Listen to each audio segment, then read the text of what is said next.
Hi, I'm Lynn Slater. I'm 64, and I am the accidental icon.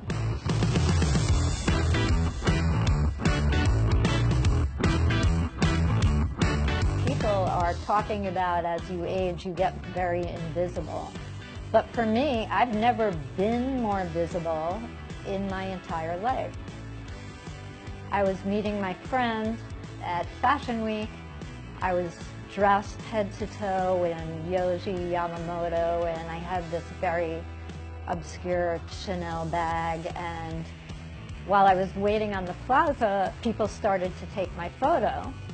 They thought I was someone in fashion, and when my friend arrived, there was a whole crowd around me, and she was laughing and said, "Oh my goodness, you're an accidental icon."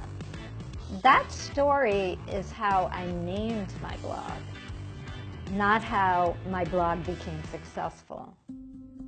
I have a very performative relationship with clothes, which began when I was a very small child. Because I went to private school, I wore uniforms. You were allowed to have religious artifacts. So I had about 25 medals. I would hang rosary beads from my belt. Fashion as a tool of rebellion, that's sort of really my story. After my first master's, I did the marriage thing, and that didn't work for me. I started to really focus on fashion.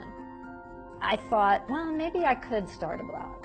If you were to come to my blog, you're probably a woman between the ages of 38 and 60 who's a professional, but you're looking to reinvent yourself.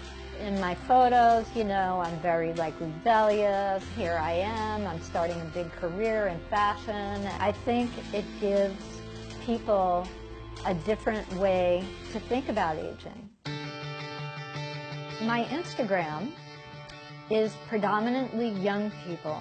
They will write to me or DM me and say, "You are really making me not be afraid to get old," and I love that.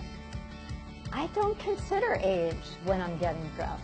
You could be 13 and talk about clothes that way, and you can be 70, so age is irrelevant. My biggest piece of advice is to spend time really knowing who you are, and then thinking about your clothes as expressing that.